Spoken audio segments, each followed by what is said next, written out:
visit a city in Oklahoma. They have a cemetery, mashallah, a nice, good Muslim cemetery. 5 years fighting with the government to get a permit to bury people according to the way of the Sharia. They win the case on Monday. Tuesday or Wednesday, he got a phone call. Sounds like a white lady calling him saying, hey, my mom passed away and we need to bury her in your cemetery. He said, it's not ready yet. Sorry to ask, are you Muslim? Because from the conversation, he said, either she's very, very new Muslim or she's not a Muslim. He said, I'm not.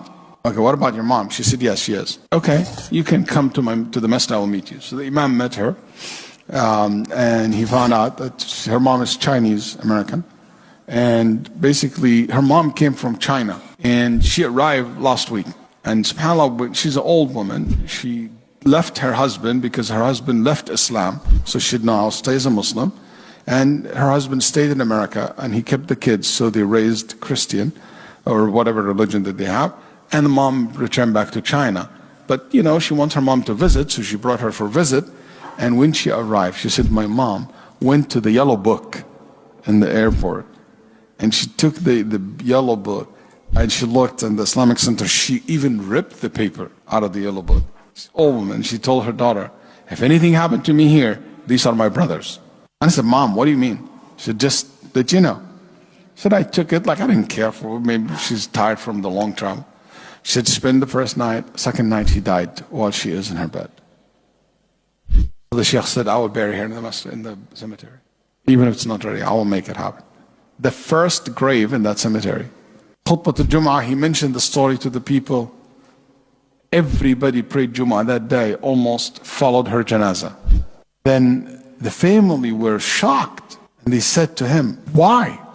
Who are all those people? They said, those are her brothers. She said, my brothers, those were brothers. They were in tears. Then after she was buried, he handed him a piece of paper. She said, that's my mom's favorite prayer. Can you make it? Dr. Ahmed, he told me, and I looked at it and I started crying. Daughter and the son, and like her husband, ex-husband came. He said to him, what is in it? And she said, subhanAllah, she wrote in a broken Arabic letter, and it says, Ya Allah, guide my kids, guide my children. That's her favorite prayer. And I told her that. Her son accepted Islam in that moment. Before we left the grave, he became Muslim. Her husband said, I want to reserve, or ex-husband said, I want to reserve the grave next to her. How much it costs? So the Imam said, the cost of that grave is La ilaha illallah. And he said, Ashhadu an la ilaha illallah.